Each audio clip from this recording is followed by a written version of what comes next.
Okay, आज हम marketing management के कोर्स में बात करेंगे ब्रांड और ब्रांड इक्विटी के बारे में। क्या है ब्रांड और ब्रांड इक्विटी क्या है और इससे रिलेटेड कंसेप्ट्स क्या हैं, इसके बारे में आज थोड़ा हम समझेंगे।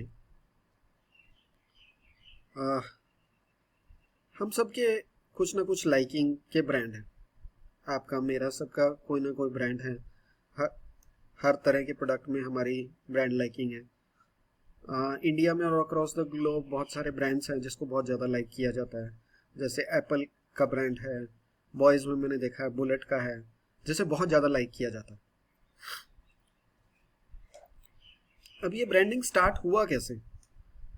बड़े मज़े की बात है कि ब्रांडिंग की जो शुरुआत हुई वो गाय भैंस से लेकर शुरुआत हुई।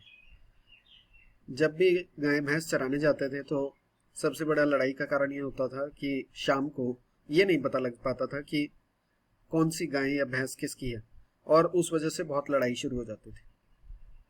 तो मार्किंग शुरू की गई, और मार्किंग कुछ नंबर या कुछ साइन से मार्किंग शुरू की गई सो दैट कि शाम को ये पता लग सके कि किसकी गाय या किसकी भैंस है।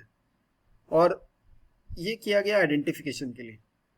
और ब्रांडिंग की कुछ शुरुआत भी इस तरह से हुई कि हम ये आइडेंटिफाई करना चाहते थे कि ये प्रोडक्ट इस कंपनी का है और ये प्रोडक्ट इस कंपनी का है। हालांकि आज की डेट में ब्रांड का एक बहुत बड़ा रोल है, और मैं अगर अमेरिकन मार्केटिंग एसोसिएशन की डेफिनेशन की बात करूं तो वो कहता है कि ब्रांड कुछ भी हो सकता है। एक नेम हो सकता है, एक टर्म हो सकता है, साइन, सिंबल, डिजाइन, या इन सब का एक कॉम्बिनेशन हो सकता है जो ना कि सिर्फ आइडेंटिफाई करने में हेल्प करता है एक गुड्स और services of one seller from other seller, but ये डिफरेंशिएट करने में भी हेल्प करता है फ्रॉम कॉम्पिटिटर्स। तो इसको अमेरिकन मार्केटिंग एसोसिएशन ने समझाने की कोशिश की। दो बातें हैं, एक आइडेंटिफिकेशन और दूसरा डिफरेंशिएशन फ्रॉम द कॉम्पिटिटर्स। ये इसमें, और ब्रांड सिर्फ नाम ही नहीं है, ये टर्म, साइन, सिंबल, डिजाइन सब कुछ है, या सबका एक कॉम्बिनेशन, मिश्रण कह सकते हैं। अब ब्रांडिंग सिर्फ फिजिकल प्रोडक्ट्स पे या गुड्स पे नहीं रह गया। ब्रांडिंग सर्विसेज पे हो सकता है, होटल पे, इंश्योरेंस पे। ब्रांडिंग स्टोर्स पे हो सकता है, रिटेल स्टोर्स, हम बहुत सारे रिटेल स्टोर देखते हैं। बिरला का मोर स्टोर है, या इजी डे स्टोर्स है, बिग बाजार स्टोर्स हैं। पर्सन सेलिब्रिटी ब्रांडिंग हो सकता है, क्रिकेटर्स हैं या बॉलीवुड स्टार्स हैं।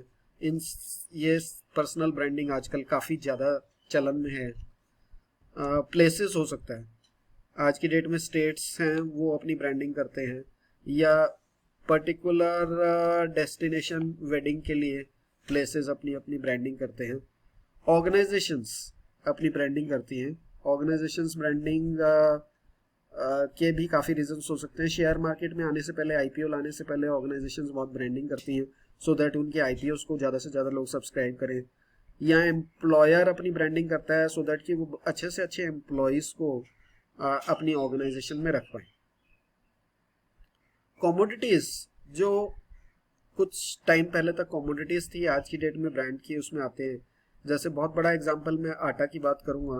पहले चक्की आटा ही होता था, आज की डेट में आशीर्वाद आटा, शक्ति भोग आटा, ये सब कॉमोडिटी ब्रांडिंग कहा जा सकता है। दालों की ब्रांडिंग हो गई है, सॉल्ट की ब्रांडिंग हो गई है। तो बहुत सारी कॉमोडिटीज हैं। इवन मैं गोल्ड की बात करूं, उसकी ब्रांडिंग हो गई है, तनिष्क, और बहुत सारे ब्रांड्स आ गए हैं। तो ब्रांडिंग कहीं पे भी अप्लाई किया जा सकता है। अब ब्रांड से रिलेटेड कुछ टर्मिनोलॉजीज की बात करेंगे। ब्रांड कल्चर एक बहुत फेमस टर्मिनोलॉजी है। ब्रांड कल्चर एक्चुअली में है क्या? ब्रांड कल्चर और कुछ नहीं है बल्कि ब्रांड की स्टोरीज हैं। स्टोरीज का मतलब ब्रांड से रिलेटेड स्टोरीज। फर्म, जो कंपनी है वो एडवर्टीजमेंट की फॉर्म में स्टोरीज कर सकता है, बता सकता है। या कस्टमर्स हैं वो अपने एक्सपीरियंस शेयर कर सकते हैं, जैसे मैगी के कस्टमर्स ने काफ़ी अपनी स्टोरीज शेयर की। इन्फ्लुएंसर्स हैं, इन्फ्लुएंसर सेलिब्रिटीज भी हो सकते हैं, या उस पर्टिकुलर सेगमेंट में उनका काफ़ी नाम है। इंस्टाग्राम के इन्फ्लुएंसर्स हो सकते हैं, वो अपनी स्टोरीज या एक्सपीरियंस शेयर कर सकते हैं। देन पर्टिकुलर कम्युनिटी है, कल्चर है, वो अपनी स्टोरीज शेयर कर सकते हैं। ये सारी स्टोरीज मिलकर एक share taken for granted brand stories और एसोसिएशन बनाते हैं और इसी का नाम ब्रांड कल्चर दिया गया। तो ब्रांड एक नाम ना रह के over a period of time एक कल्चर बन जाता है। मैगी ने 25 साल पर एक 25 साल से रिलेटेड स्टोरीज की बात की, कैसा एक्सपीरियंस रहा, तो वो मैगी के अराउंड एक कल्चर बन गया है। या जो बाइक्स ड्राइव करते हैं, बुलेट की बहुत सारे ऑनलाइन कम्युनिटीज है और वहां पे वो अपनी एडवेंचरस स्टोरी शेयर करते हैं, तो एक ब्रांड का कल्चर बन गया है। तो इसी को नाम दिया गया ब्रांड कल्चर। एक और टर्मिनोलॉजी जो बहुत ही ज्यादा फेमस है ब्रांड के अराउंड, जिसे हम कहते हैं ब्रांड इक्विटी। अब ये ब्रांड इक्विटी है क्या? ये ब्रांड इक्विटी को इस तरह से समझा जा सकता है कि जैसे आटा है, आटा नॉर्मली 200 सवा 200 रुपए किलो, 220 रुपीज केजी आपको मिल जाएगा नॉर्मल आटा चक्की पर अगर आप वही आटा आशीर्वाद ब्रांड का लेने जाएंगे तो शायद लगभग 300 के आसपास, पौने 300, 300 सवा 300 के आसपास मिलेगा। अब ये जो 70, 80, 90 रुपए हम ज्यादा देते हैं आशीर्वाद आटा के लिए, ये किस लिए देते हैं? क्योंकि उसकी एक ब्रांड इक्विटी बननी। और यही इस डेफिनेशन में समझाया गया कि ये सेट ऑफ असेट्स हैं link to a brand name that adds to और subtracts from the value of that product और सर्विस। तो आशीर्वाद ने एक ऐसा नाम ऐड कर लिया अपने ब्रांड नेम के साथ कि उसकी वजह से हम जो एक्स्ट्रा वैल्यू देने को तैयार हैं एज ए कंज्यूमर, तो उसको ब्रांड इक्विटी का नाम दिया। अब ये ब्रांड इक्विटी बनती कैसे है? ब्रांड इक्विटी बनने के लिए बहुत सारी चीजों का योगदान रहता है, जैसे ब्रांड अवेयरनेस, उसको कितने लोग जानते हैं? आशीर्वाद को बहुत ज्यादा लोग जानते हैं। परसीव्ड क्वालिटी, उसकी क्वालिटी को कितना अच्छा समझा जाता है। अगर आप समझते हैं कि नॉर्मल चक्की आटा से बेटर क्वालिटी है, तभी आप ज्यादा पैसा देना चाहेंगे। Brand association that help in building brand personality, वो ब्रांड किसके साथ लिंक है? जैसे आशीर्वाद आटा आईटीसी के साथ लिंक्ड है, और या फिर उस ब्रांड की कौन एडवर्टीजमेंट कर रहा है उस सेलिब्रिटी के साथ लिंक्ड है। तो हम किससे एसोसिएट करते हैं? आईटीसी बहुत बड़ी कंपनी है, हमें लगता है कि बढ़िया प्रोडक्ट ही बनाएगी, तो हमें नया भी आशीर्वाद आटा या आईटीसी का ब्रांड आता है तो हमें उसमें कॉन्फिडेंस होता है। ब्रांड लॉयलिटी, कितने लोग रिपीटेडली उस ब्रांड को बाय करना चाहते हैं, या आपको इतना कॉन्फिडेंस है कि आप उस ब्रांड का नाम रिकमेंड भी करना चाहते हैं औरों को, तो जितनी ज्यादा लॉयलिटी होगी वो भी इक्विटी को बढ़ाएगा। सिमिलरली जो ब्रांड का नाम है वो उसमें पेटेंट और ट्रेडमार्क से लीगल प्रोटेक्शन की गई है कि नहीं, कॉपीराइट भी हो सकता है, तो legal protection will also add to brand equity. तो ये सारी चीजें अगर पॉजिटिव होंगी तो ब्रांड इक्विटी ज्यादा होगी, अगर ये सारी चीजें खराब होंगी तो ब्रांड इक्विटी नेगेटिव होगी। मतलब कई बार ऐसा ब्रांड भी हो सकता है, आटे का ब्रांड हो, जिसके बारे में लोगों को परसीव्ड क्वालिटी खराब है और एसोसिएशन भी खराब है, तो हम 220 रुपए जो चक्की आटा को देने को तैयार हैं, शायद 220 रुपीज हम उस ब्रांड के लिए देने को तैयार नहीं है, क्योंकि उसकी ब्रांड इक्विटी नेगेटिव हो। तो ये ब्रांड इक्विटी का कंसेप्ट है जो काफी ऑथर्स ने बात की। अब ये ब्रांड और ब्रांड इक्विटी को समझने के लिए कुछ फ्रेमवर्क दिए गए, हम एक दो फ्रेमवर्क्स की बात करेंगे। एक ब्रांड डायनेमिक्स पिरामिड है। ब्रांड डायनेमिक्स पिरामिड एक ब्रांड जेड कंसल्टेंसी कंपनी है जिसने ये दिया, और इसने कहा कि कैसे ये इतना स्ट्रॉन्ग हमारा रिलेशनशिप बन जाता है ब्रांड से, उसको एक्सप्लेन करने की कोशिश। तो इसने कहा ये ऐसे अचानक नहीं होता है, ये ओवर पीरियड ऑफ टाइम होता है, और जब एक ब्रांड नया आता है तो बहुत वीक रिलेशनशिप होता है। ओवर पीरियड ऑफ टाइम अगर वो अच्छा परफॉर्म करता है तो वो स्ट्रॉन्ग रिलेशनशिप में कन्वर्ट हो सकता है। बट उसको कन्वर्ट होने के लिए सबसे पहले तो आपको ये देखना है कि अपनी प्रेजेंस फील करानी है। मतलब ब्रांड आया तो ब्रांड ने बड़ी अवेयरनेस की, एडवर्टीजमेंट की, तो लोगों को पता लगा ये ब्रांड आया, प्रेजेंस।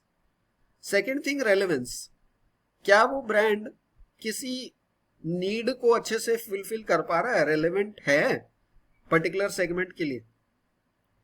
दूसरी बात, तो अगर आंसर यस है तो उस ब्रांड का परफॉर्मेंस कैसा, जो उसने प्रॉमिस किया था उस पे वो परफॉर्म कर पा रहा है? अगर वो परफॉर्म कर पा रहा है, डिलीवर कर पा रहा है जो उसने बात कही अपनी एडवर्टीजमेंट में, या जिस नीड को सफाइस करने की अपनी बात कही, तो फिर अगला चीज जो हम देखते हैं एज ए कंज्यूमर, क्या दूसरे ब्रांड से बेटर है?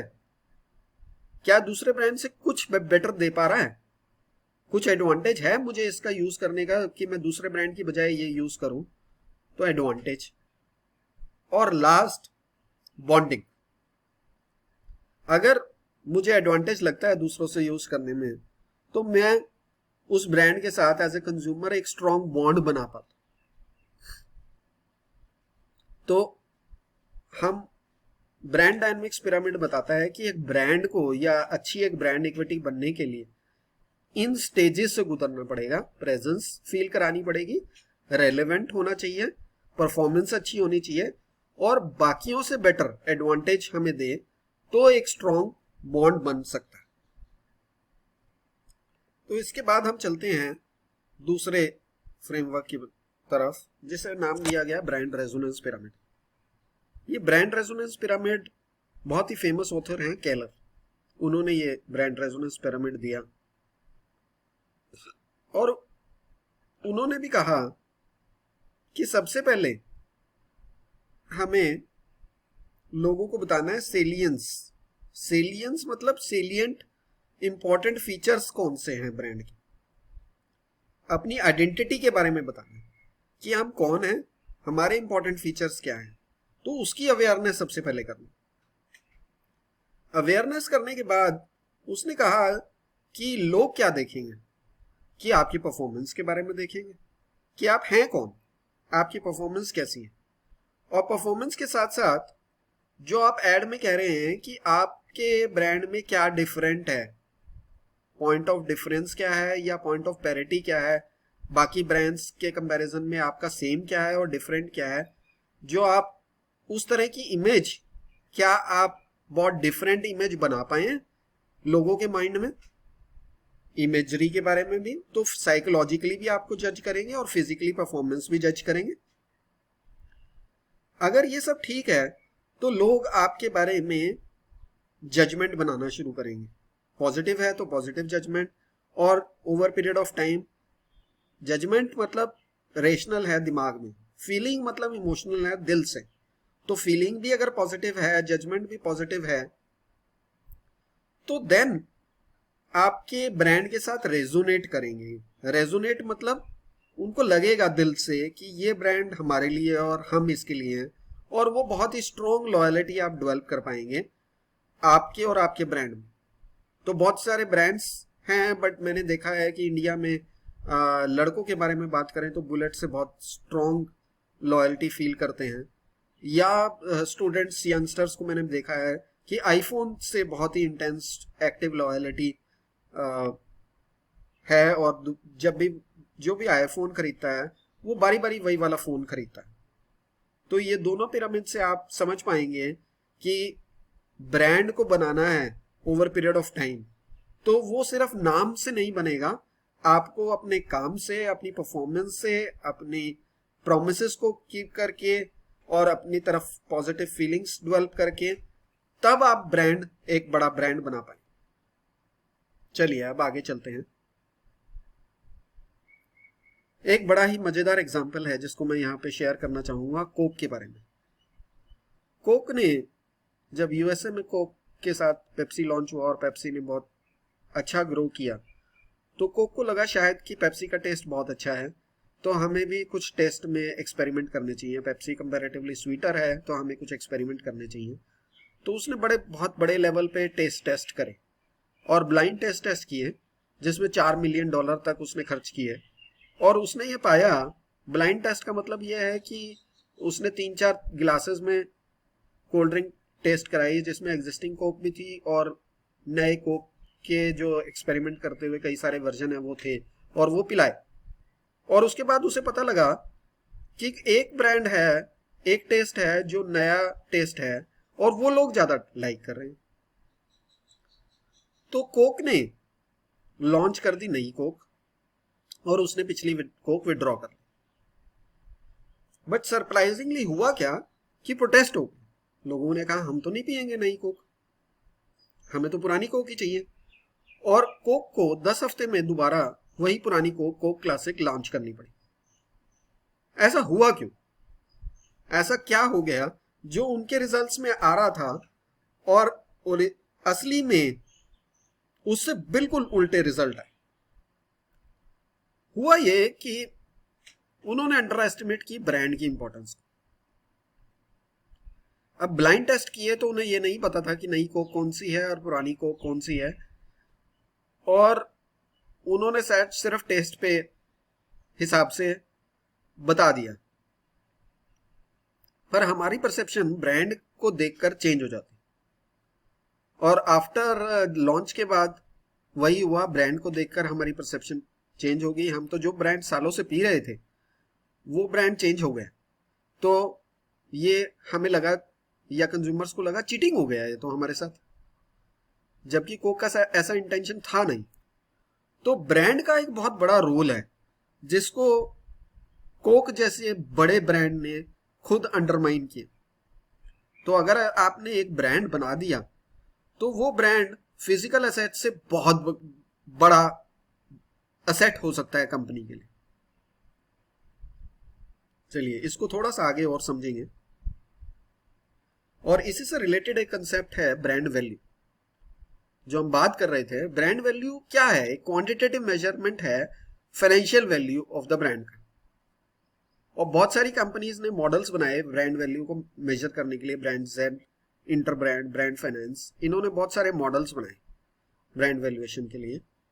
और जैसे कि हम देख सकते हैं टाटा मोटर्स ने एक्वायर किया जैगवार को और लैंड रोवर को $2.6 बिलियन। क्राफ्ट फूड्स ने एक्वायर किया कैडबरी को $19.5 बिलियन। क्यों इतना पैसा दिया गया? क्योंकि उन ब्रांड्स की वैल्यूएशन इतनी थी। को मेजर कैसे करते हैं? बहुत सारे मॉडल है। हम एक मॉडल की बात करते हैं जो यंग एंड रूबिकम है, कंसल्टेंसी फर्म। उसने एक ब्रांड एसेट वैल्यूएटर मॉडल दिया जो कि एक बहुत ही फेमस मॉडल है। और उसने कहा कि ब्रांड की एसेट की वैल्यू अगर मेजर करनी है तो हमें 4 चीजों का ध्यान रखना चाहिए: डिफरेंशिएशन, रेलेवेंस, एस्टीम और नॉलेज। क्या है ये 4 चीजें? डिफरेंशिएशन, ब्रांड का पॉइंट ऑफ डिफरेंस, बाकियों से अलगपन क्या बहुत ही ज्यादा है तो डिफरेंशिएशन ज्यादा होगी। रेलेवेंस, कितना एप्रोप्रिएट है ये ब्रांड कस्टमर्स के लिए। एस्टीम, ब्रांड का रिगार्ड कितना करते हैं उसके कंज्यूमर्स। नॉलेज, इसकी ब्रांड की अंडरस्टैंडिंग फीचर्स के बारे में, बेनिफिट्स के बारे में कितनी है उसके कस्टमर्स को। तो ये DRE के क्राइटेरिया के थ्रू आप जज कर सकते हैं ब्रांड एसेट वैल्यूएशन। हालांकि हम इसके फाइनेंशियल कैलकुलेशन में नहीं जाएंगे, सिर्फ कंसेप्ट को समझेंगे।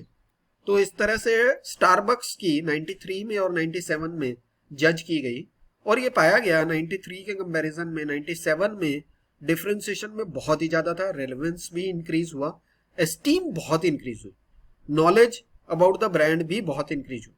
क्योंकि इन 4 सालों में स्टारबक्स के बहुत कैफे चेन खुले, और उसी वजह से लोगों ने पाया कि ये सिर्फ एक कॉफी ब्रांड नहीं है। उसने प्रमोट भी किया और लोगों ने माना भी कि ये तो एक बहुत ही अच्छी होम और ऑफिस के बाद बैठने की जगह है, जहां पे आप आराम से कॉफी तो एंजॉय कर ही सकते हैं, वाईफाई पे अपना काम भी कर सकते हैं। तो ये DRE की वजह से इस ब्रांड की वैल्यूएशन बहुत बढ़ी।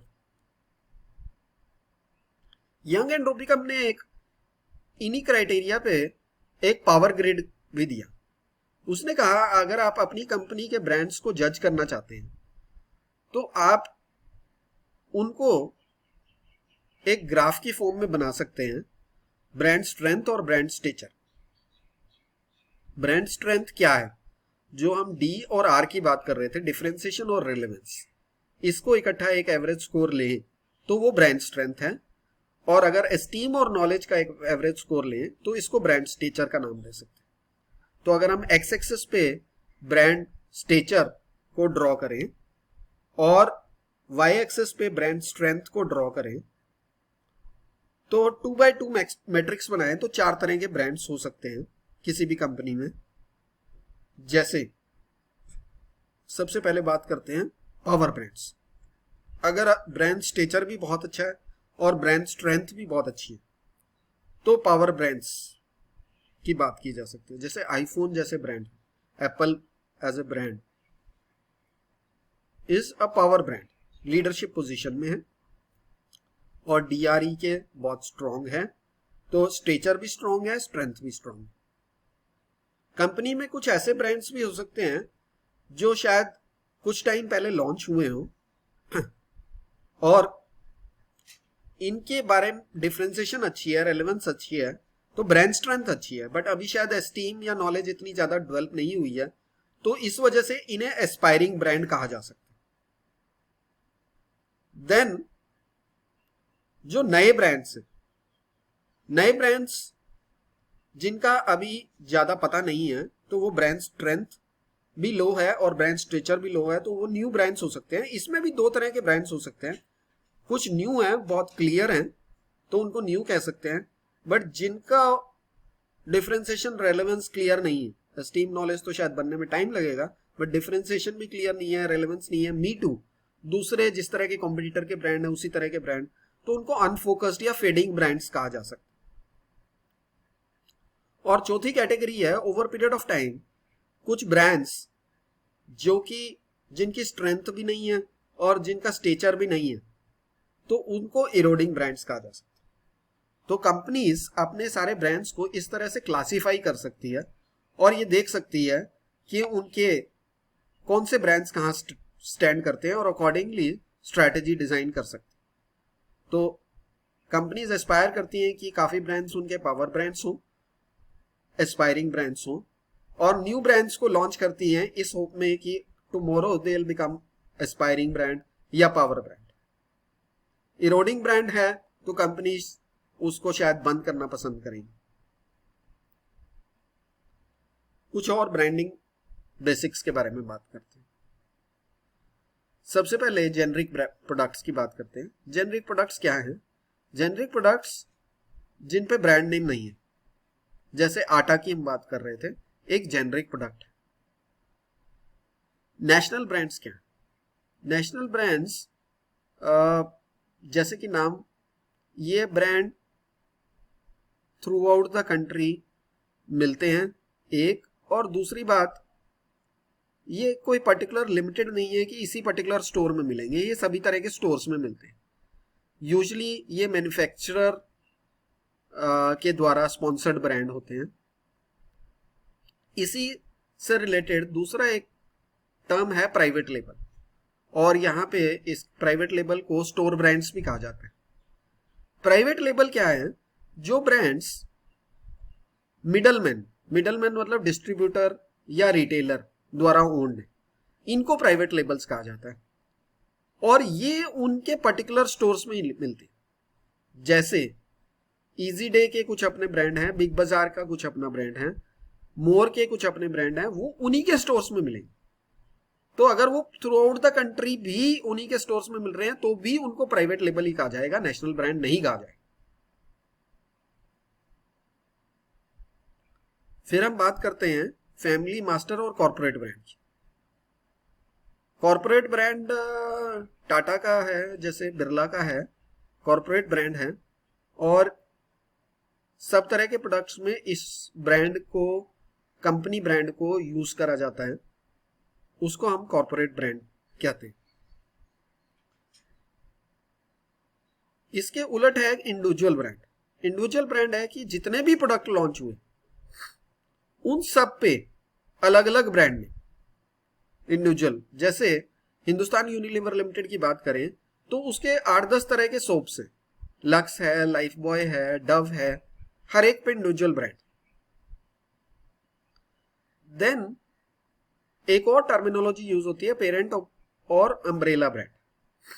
एक कैटेगरी ऑफ प्रोडक्ट्स पे एक ब्रांड यूज करना। जैसे मैं नेस्ले की बात करूं तो नेस्ले के फूड आइटम्स पे ज्यादातर ब्रांड नेम होता है मैगी का, तो मैगी के नूडल्स ही नहीं, मैगी की सॉस भी है, मैगी का मसाला भी है। तो एक पर्टिकुलर कैटेगरी के लिए एक अम्ब्रेला। तो अगर 3-4 कैटेगरी हैं तो 3-4 के लिए 3-4 different umbrella, that is can be said to as parent और अम्ब्रेला ब्रांडिंग। को ब्रांडिंग एक टर्मिनोलॉजी है जिसमें दो ब्रांड्स आपस में मिलकर एक प्रोडक्ट को ब्रांड करते हैं। बहुत फेमस एग्जांपल है, इंटेल का ब्रांड है जो काफी लैपटॉप्स और पीसीस के साथ काम करता है, एचपी के साथ, डेल के साथ। तो दोनों के ब्रांड होते हैं उस पर, उसको को ब्रांडिंग का नाम दिया जाता है। तो इस तरह के बहुत सारे examples. Ingredient brand, ingredient brand जो अंदर इंग्रेडिएंट डला हुआ, जो शायद मेन ब्रांड नहीं है, अंदर डला हुआ है। जैसे इंटेल को इंग्रेडिएंट ब्रांडिंग में भी किया जा सकता है। इंग्रेडिएंट ब्रांडिंग क्योंकि वो चीज बाहर नहीं दिखती है हमें, चिप जो इंटेल का है वो अंदर डला हुआ है, वो उसका इंग्रेडिएंट है, इंटरनल पार्ट है, बट उसका भी ब्रांड दिखाया गया तो उसको इंग्रेडिएंट ब्रांडिंग कहते हैं। तो आई थिंक इंटेल से पहले कोई भी ये नहीं पूछता था कि चिप कौन सा है। इंटेल ने इसकी इंपॉर्टेंस समझाई और अपने ब्रांड को बिल्डअप किया, उसके इंग्रेडिएंट ब्रांडिंग। को ब्रांडिंग के इंटेल के सिवाय भी बहुत सारे एग्जांपल हैं। जैसे मैकडीज ने कोक के साथ टाई अप किया, तो मैकडी कोक का बहुत सारे कॉम्बो पैक हैं, तो McD's Coke meal kind of, वो भी को ब्रांडिंग है। तो बहुत सारे एग्जांपल को ब्रांडिंग के हैं। चलिए थोड़ा सा आगे और चलते हैं और ब्रांड एलिमेंट्स पे बात करते हैं। जो हमने डेफिनेशन में बात की थी, नेम, टर्म, साइन, सिंबल, तो वो जो इंडिविजुअली अगर हम बात करें तो वो बेसिकली ब्रांड एलिमेंट है। जैसे कि ब्रांड नेम एक एलिमेंट है, लोगो और मार्क एक एलिमेंट है, टैगलाइन और स्लोगन एक एलिमेंट है, साइन या सिंबल एक एलिमेंट है। तो ये सारे एलिमेंट्स में कुछ कैरेक्टरिस्टिक्स हैं जो हों तो बहुत ही अच्छी बात है। मेमोरेबल, ऐसा हमें यूज करना चाहिए एलिमेंट जो मेमोरेबल हो, इजीली याद हो जाए। मीनिंगफुल, जिसका मीनिंग कुछ ऐसा हो कि जो इमिजिएटली हमारे दिलो दिमाग में बैठ जाए। लाइकेबल हो, ऐसा नेम हो कि मजा आ जाए, लाइक हम करने लगे। ट्रांसफरेबल, डिफरेंट प्रोडक्ट कैटेगरीज पे भी ट्रांसफरेबल हो। अगर हमने आज एक कैटेगरी में ब्रांड लॉन्च किया, कल दूसरी कैटेगरी में लाएं तो उस पे भी इजीली ट्रांसफरेबल हो। अडेप्टेबल, डिफरेंट कंट्रीज में भी हम लॉन्च करें और तो उसके नाम का मतलब या नाम के स्पेलिंग वो सब अडेप्टेबल हो, कुछ उसका अटपटा मतलब ना निकले। प्रोटेक्टेबल, नाम ऐसा हो कि जिसको हम प्रोटेक्ट कर सके, कॉपीराइट या ट्रेडमार्क हम कर सकें, कोई उसमें दिक्कत ना आए। तो ये सारे अगर कैरेक्टरिस्टिक्स मौजूद होंगे तो उसको हम कहते हैं कि एक अच्छा एलिमेंट है। एक और टर्मिनोलॉजी बहुत ज्यादा जो यूज होती है, brand personality. Brand personality basically क्या है कि अगर वो ब्रांड ह्यूमन बीइंग की तरह दिखे तो वो कैसा होगा, उसके कैरेक्टरिस्टिक्स क्या होंगे। The mix of human traits that we can attribute to a particular brand. Packaging बहुत सारा इन्फ्लुएंस करती है पर्सनालिटी को। जैसे कि बुलेट की अगर हम बात करें, बुलेट बाइक की, तो मुझे लगता है कि अगर वो पर्सन होता तो वो एक अच्छा, स्ट्रॉन्ग, हेल्दी, मस्कुलर पर्सन होगा, वेल बिल्ट होगा, मेल होगा। तो इसको ब्रांड पर्सनालिटी का नाम दिया गया। कई बार ब्रांड मैनेजर जानबूझकर ब्रांड पर्सनालिटी बनाता है, कई बार कंज्यूमर्स परसीव करते हैं कि उस ब्रांड की पर्सनालिटी क्या होगी। ब्रांड पर्सनालिटी के बारे में आकर एक फेमस ऑथर हैं जिन्होंने ब्रांड पर्सनालिटी के बारे में बात की। उन्होंने कहा ये 4-5 कैरेक्टरिस्टिक्स हैं जिनमें से ब्रांड पर्सनालिटी किसी एक पर आप मेजर कर सकते हैं। जैसे सिंसियरिटी, कैम्बेल सूप यूएसए में इसको बहुत ही रिलायबल और सिंसियर ब्रांड है तो एक सिंसियरिटी में बहुत हाई लेवल कहा जा सकता है कैम्पबेल सूप्स को। Excitement, excitement low to high हो सकती है। तो आपका ब्रांड कहाँ पे फॉल करता है, लाइक थम्स अप या माउंटेन ड्यू की मैं बात करूंगा तो एक्साइटमेंट में बड़ी हाई, उस पे पर्सनैलिटी में एडवेंचर एक्साइटमेंट में फॉल करेगा। कॉम्पिटेंस में high to low to high हो सकता है। जैसे अगर मैं बिजनेस न्यूज की बात करूं तो CNN या CNBC आवाज बहुत ही कॉम्पिटेंट चैनल माने जाते हैं। तो एक कॉम्पिटेंट पर्सनालिटी, समझने वाला, पढ़ने वाला, बिजनेस वाला, इस तरह की पर्सनालिटी CNBC आवाज की हम मान सकते हैं। Sophistication, again low to high sophistication brand आपका कहाँ फॉल करता है। रगडनेस, रगडनेस मतलब टफनेस में आपका ब्रांड कहाँ फॉल करता है, लो टू हाई में। जैसे लेवाइस जीन्स है, बहुत रग जीन्स है, 8-10 दिन 15 दिन 20 दिन भी डाल लो तो कुछ फर्क नहीं पड़ता, कोई फटेंगी नहीं, मैली भी नहीं होती, पता ही नहीं लगता। तो रगडनेस में बहुत हाई रगडनेस है लेवाइस की। तो इस तरह से आप अपने ब्रांड को की पर्सनालिटी को के कैरेक्टरिस्टिक्स को मेजर कर सकते हैं, जो ये फ्रेमवर्क पर्सनालिटी ट्रेट्स का करने दी।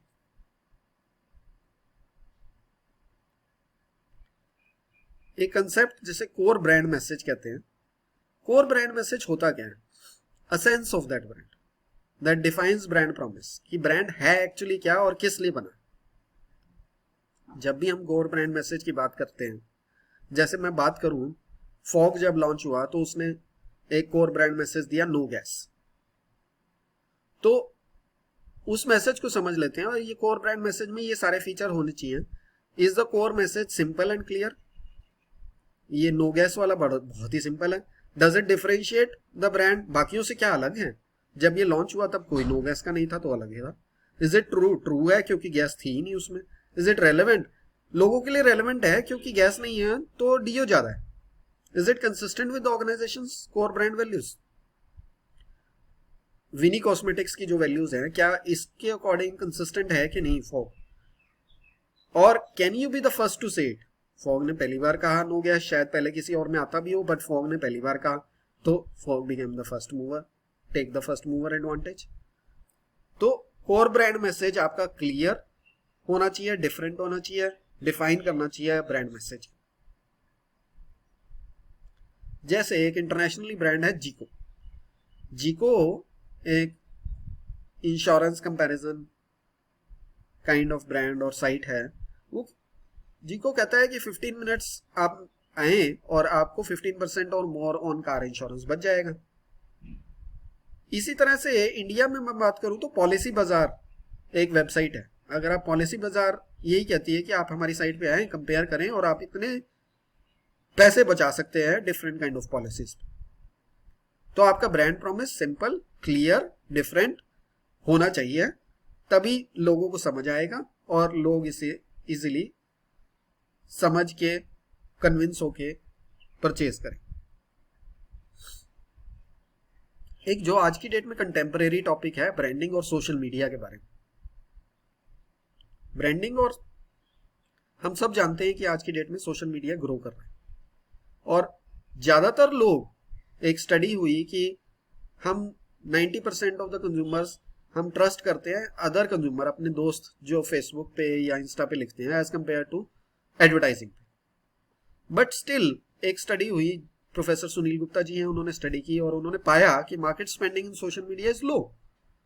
और इसके रीजन क्या है, एक तो कॉस्ट और टाइम कंस्ट्रेंट, लोगों के पास इस चीज को खर्चने के लिए पैसा कम है और टाइम भी कम है।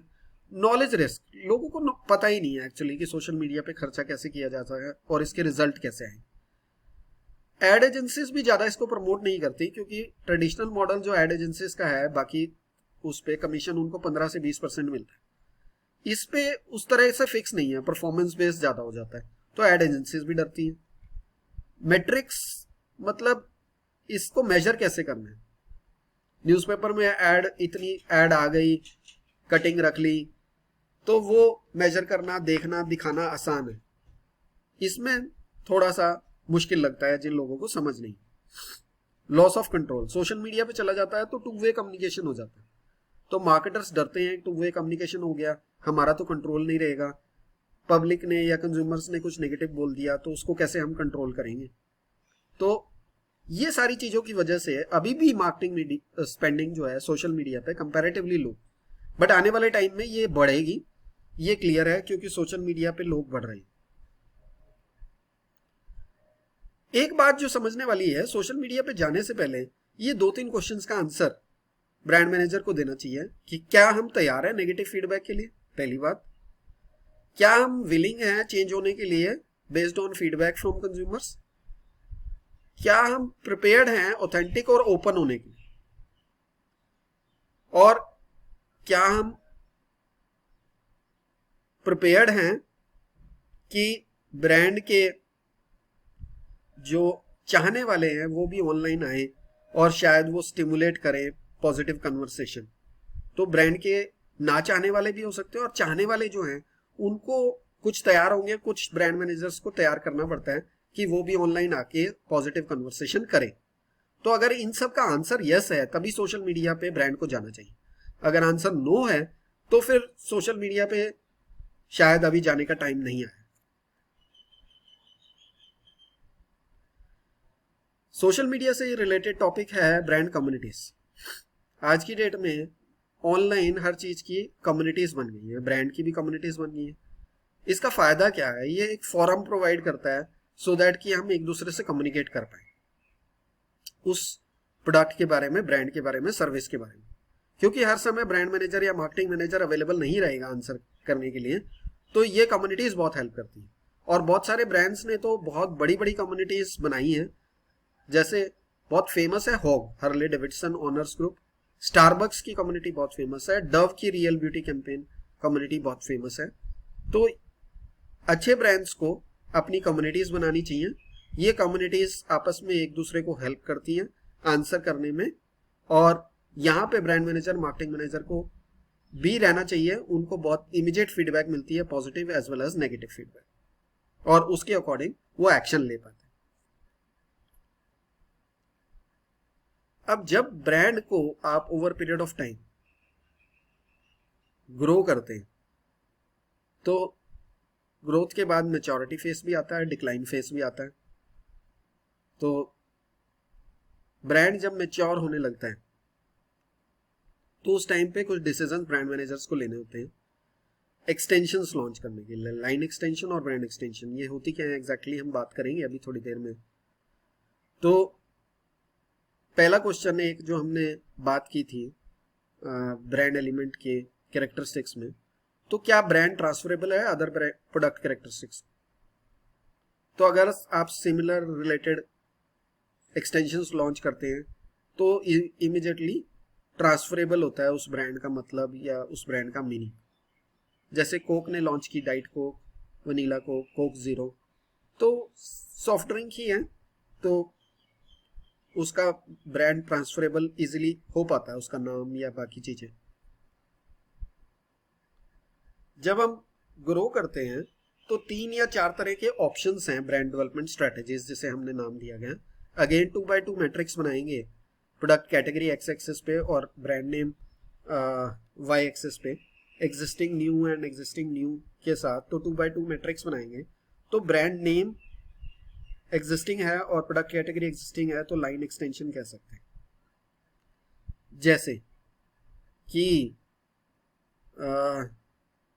लक्स का एक सोप है रोज और लक्स ने लॉन्च कर दिया लक्स जैस्मिन, तो ये एक लाइन एक्सटेंशन।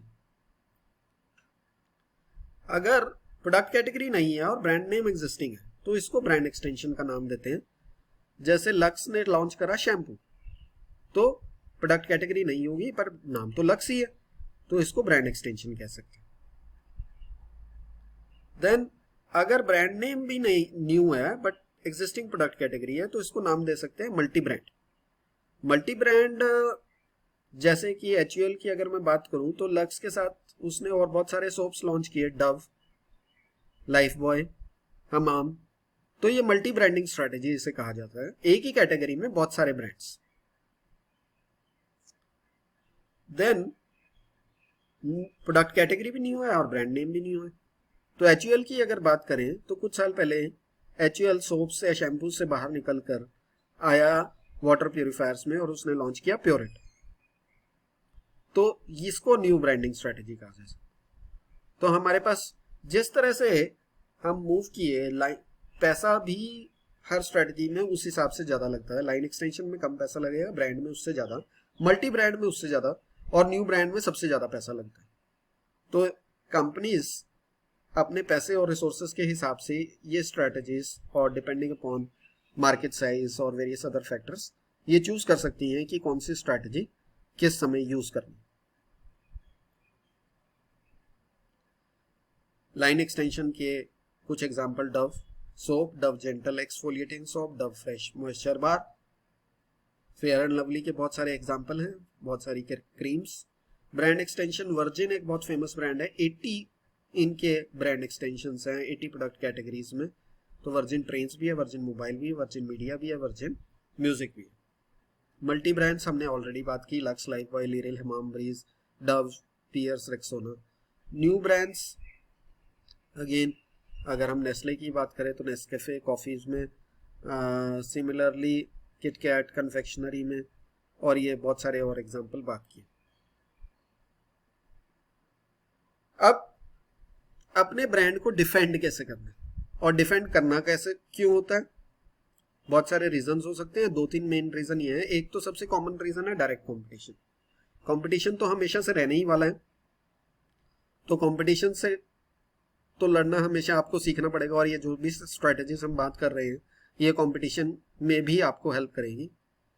बट जो सिचुएशंस कभी कभी आती हैं, इकोनॉमिक डाउनटर्न्स, टेम्पररी इकोनॉमिक डाउनटर्न्स में अब हमारे पास 2-3 ऑप्शंस हैं। या तो हम डाउनटर्न में नॉर्मली लोग करते क्या है कि सस्ते वाला ब्रांड या सस्ता माल लेने लगते हैं, क्योंकि उनके जेब में पैसा कम आ रहा है। तो हमारे पास ऑप्शन एज ए ब्रांड क्या है कि अपना प्राइस लो कर दें।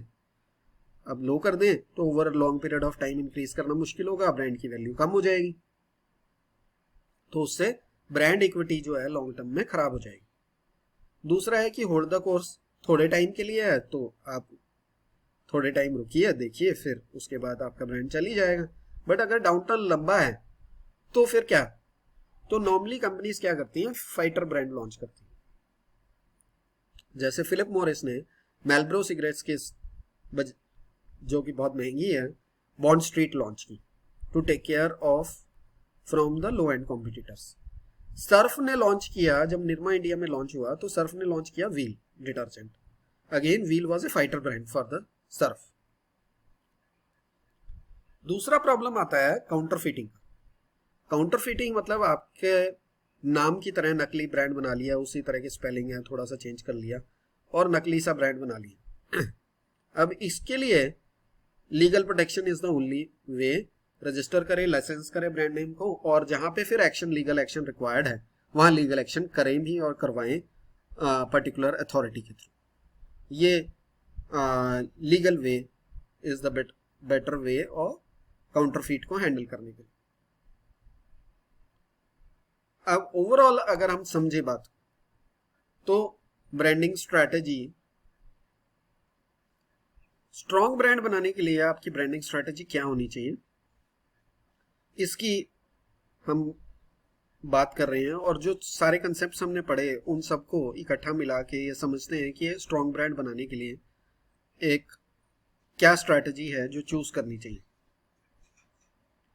पहली चीज जो हम बात कर रहे हैं, पोजीशनिंग आपकी क्लियर होनी चाहिए, चाहे एट्रीब्यूट्स हैं, बेनिफिट हैं, बोलिए, मतलब आपकी पॉइंट ऑफ डिफरेंशिएशन, बाकियों से आप क्या अलग हैं या बाकियों से क्या कॉमन है। जो कॉमन है उसको हम पॉइंट ऑफ पैरिटी कहते हैं और अलग है उसको पॉइंट ऑफ डिफरेंशिएशन कहते हैं। तो वो क्लैरिटी होनी चाहिए। तो दूसरी चीज, आपका जो ब्रांड नेम है वो नेम सिलेक्शन या बाकी एलिमेंट्स भी जो सिलेक्शन है वो हम जो कैरेक्टरिस्टिक्स की बात कर रहे हैं वो समझते हुए आपको करने चाहिए, मेमोरेबल होना चाहिए, लाइकेबल होना चाहिए। और दूसरी इंपॉर्टेंट चीज है प्रोटेक्शन। आप कॉपीराइट, ट्रेडमार्क, पर्टिकुलर एक्ट के अंडर उसको रजिस्टर कर। देन आपका ब्रांड स्पॉन्सरशिप क्लियर होना चाहिए। ब्रांड मैन्युफैक्चर का है या नेशनल ब्रांड है या प्राइवेट लेबल ब्रांड है, या आपने किसी से लाइसेंसिंग से के थ्रू किसी और का ब्रांड जो इस कंट्री में नहीं है और आपने लाइसेंस लिया हुआ है इस कंट्री में यूज करने का, वो भी कर सकते हैं, या कोर ब्रांडिंग स्ट्रेटेजी भी यूज कर सकते हैं। Over long period of time brand को डेवलप करने के लिए आप different strategy, brand development strategies use कर सकते हैं, जो हमने बात की, लाइन एक्सटेंशन, ब्रांड एक्सटेंशन, या मल्टी ब्रांडिंग स्ट्रेटेजी यूज कर सकते हैं, या ओवर पीरियड ऑफ टाइम आप न्यू ब्रांड स्ट्रेटेजी भी यूज कर सकते हैं। तो इस सीक्वेंस को हमें समझना होगा और अकॉर्डिंगली अपनी लॉन्ग टर्म ब्रांडिंग स्ट्रेटेजी को बिल्डअप करना।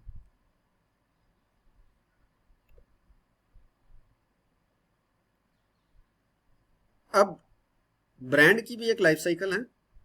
इंट्रोडक्शन के बाद ग्रोथ स्टेज में जाता है, फिर मेच्योरिटी स्टेज में आता है और अल्टीमेटली डिक्लाइन स्टेज में आता है। जैसे ह्यूमन लाइफ साइकिल है, ब्रांड की भी लाइफ साइकिल है, और डिक्लाइनिंग और डाइंग ब्रांड। तो सबसे पहले तो हमें केस को समझना होगा कि ब्रांड कब डिक्लाइन कर रहा है, डाई कर रहा है। हमें कुछ क्राइटेरिया बनाने पड़ेंगे। Over period of time portfolio, जो हमारा ब्रांड का या प्रोडक्ट का पोर्टफोलियो है, ओवरऑल जो प्रोडक्ट मिक्स है उसको हम पोर्टफोलियो का भी नाम देते हैं। तो उसको प्रून, उसको काटना कब है, उसको छोटा कब करना है, इसके लिए दो अप्रोच होती हैं, पोर्टफोलियो अप्रोच और सेगमेंट अप्रोच। एक अप्रोच तो है कि पूरे पोर्टफोलियो के बेसिस पे हमने क्राइटेरिया बनाया, हमने कहा जिसका भी X% मार्केट शेयर से कम रह गए हैं वो हम बंद कर देंगे, तो वो पोर्टफोलियो अप्रोच है।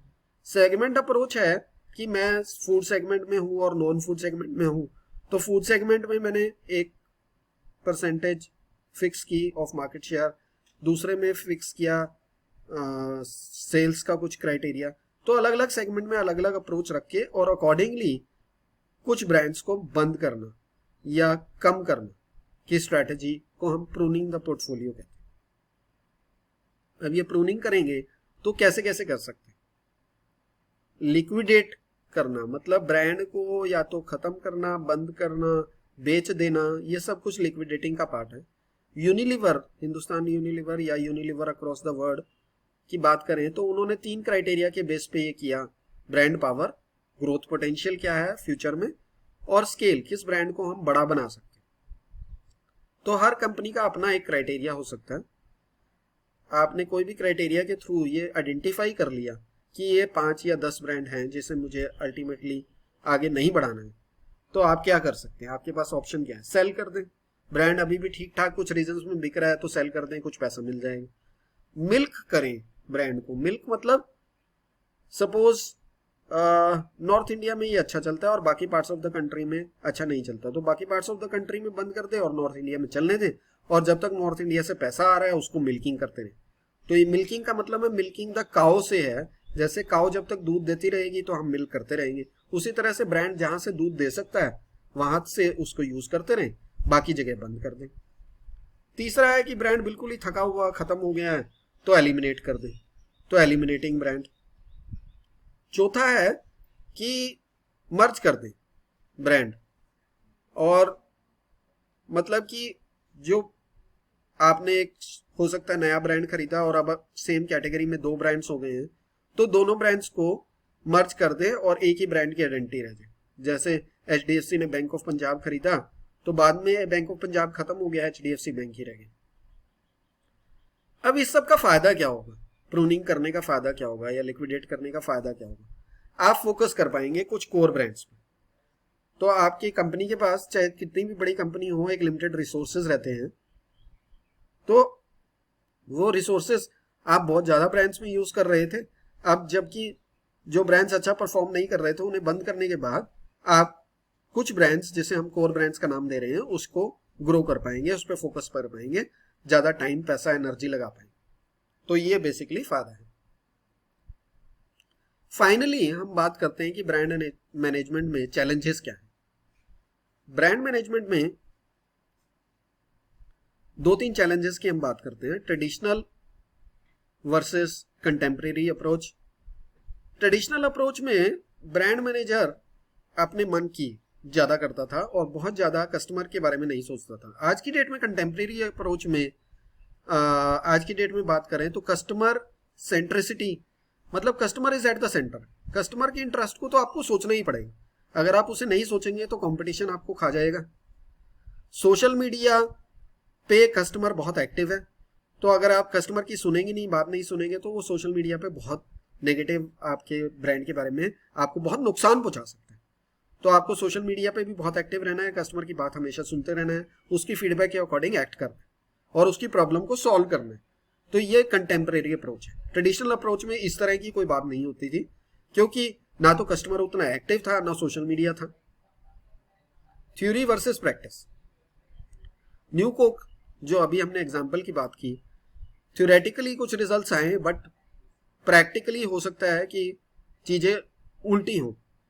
तो हमें कोई भी थ्योरेटिकल जो बातें आ रही हैं उसको प्रैक्टिकली पहले थोड़ा सा इंप्लीमेंट करके देखना चाहिए। तो कोक के साथ बेटर होता कि अगर वो जो फाइंडिंग आई है उसे एक शहर में अप्लाई करके देखता, तो उसको जल्दी पता लग जाता, तो इतना पैसा खराब नहीं होता। तो आज की डेट में थ्योरी को तो समझना है, बट साथ में प्रैक्टिस को भी नहीं भूलना। Corporate versus consumer value. Consumer की वैल्यू का ध्यान रखना है। जैसे कंज्यूमर को इकोनॉमिक वैल्यू चाहिए या सोशल वैल्यू चाहिए या उसे एक्सपीरियंशियल वैल्यू चाहिए, उसका तो ध्यान रखना ही है जब हमने प्रोडक्ट बनाना है या कोई भी मार्केटिंग मिक्स स्ट्रैटेजी बनानी है। But at the same time हमें कॉर्पोरेट वैल्यू, कॉर्पोरेट को क्या चाहिए, कस्टमर सेटिस्फाई रखे, और सेटिस्फाई रख के रखेंगे तो अच्छा वो सेल्स आए, रेवेन्यू आए, प्रॉफिटेबिलिटी आई। तो हमें बैलेंस करना है, कस्टमर को भी वैल्यू देनी है, बट प्राइसिंग भी एट द सेम टाइम ऐसी रखनी है कि कॉर्पोरेट को भी वैल्यू मिले, कॉर्पोरेट को के लोग शेयर होल्डर को भी रिटर्न मिले। तो उसमें बैलेंस रखना है। बहुत ज्यादा रिटर्न्स के पीछे भागेंगे तो कंज्यूमर के लिए हो सकता है कॉस्टली हो जाए, और बहुत ज्यादा कस्टमर को ही वैल्यू देने के पीछे भागेंगे तो हो सकता है कॉर्पोरेट को ना वैल्यू मिले, कॉर्पोरेट को प्रॉफिटेबिलिटी ना मिले, अल्टीमेटली शेयर होल्डर्स आपके पैसे निकालने लगे। तो वो बैलेंस करना। Short term versus long term vision की बात करें, शॉर्ट टर्म में हर ब्रांड चाहता है कि मेरे ब्रांड की सेल बहुत ज्यादा हो जाए, और लॉन्ग टर्म में हम ब्रांड इक्विटी की बात करते हैं। जैसे एक एग्जांपल मैं देता हूँ लेकोस्टे का। जनरल मिल्स ने एक बार लेकोस्टे को खरीदा, और लेकोस्टे की टी शर्ट्स बहुत फेमस हैं, क्रोकोडाइल वाली लोगो वाली, एलिगेटर लोगो वाली, सबने हमने टी शर्ट पहनी है। तो लेकोस्टे एक प्रीमियम टी शर्ट के लिए जाना जाता है।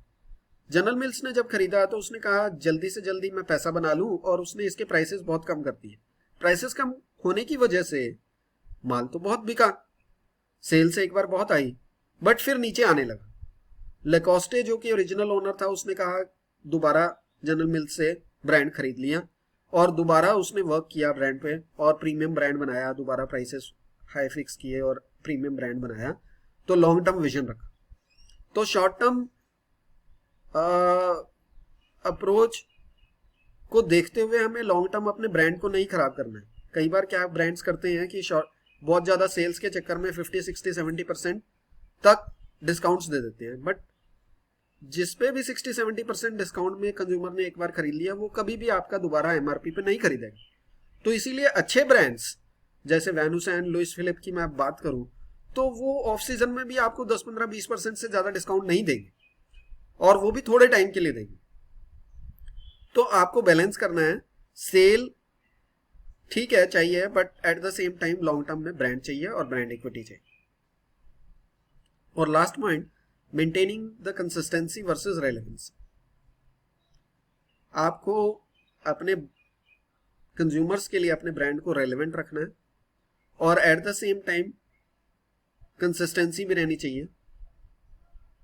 रेलेवेंट मतलब relevant according to the needs, consistent मतलब कंसिस्टेंटली कुछ चेंजेस रिक्वायर्ड हैं तो धीरे धीरे थोड़े थोड़े चेंजेस करते रहें। जैसे एप्पल के लोगो की मैं बात करूं, तो एप्पल का लोगो 1976 से एप्पल दिखा रहा है, एक बिटन एप्पल, बट कलर्स चेंज होते जा रहे हैं, बट हर कोई रिकॉग्नाइज कर पा रहा है कि ये वही एप्पल है। सिमिलरली स्टारबक्स का लोगो, वो बीच में जो मरमेड सी है वो कॉमन है, कलर चेंज हुआ, फॉन्ट चेंज हुआ over period of time, but वो जो उनका साइन है मरमेड, वो इतना ज़्यादा फेमस हो गया कि अब उन्हें शायद स्टारबक्स लिखने की भी ज़रूरत नहीं है। तो लोग आइडेंटिफाई कर पाए आपके ब्रांड को। आपको चेंजेस भी करने हैं, बट इतना चेंज नहीं करना है ब्रांड के किसी भी एलिमेंट में कि लोग आइडेंटिफाई ही ना कर पाए। तो इसी के साथ मैं यहाँ पे ब्रांड और ब्रांड इक्विटी के इस टॉपिक को ख़त्म कर रहा हूँ। आपके कोई डाउट्स हैं तो आप नीचे शेयर कर सकते हैं, कमेंट्स में लिख सकते हैं। अगर आप लाइक और शेयर करें तो सब्सक्राइब कर सकते हैं, कमेंट कर सकते हैं। मुझे इसकी फीडबैक ज़रूर शेयर कीजिएगा। थैंक यू एंड धन्यवाद।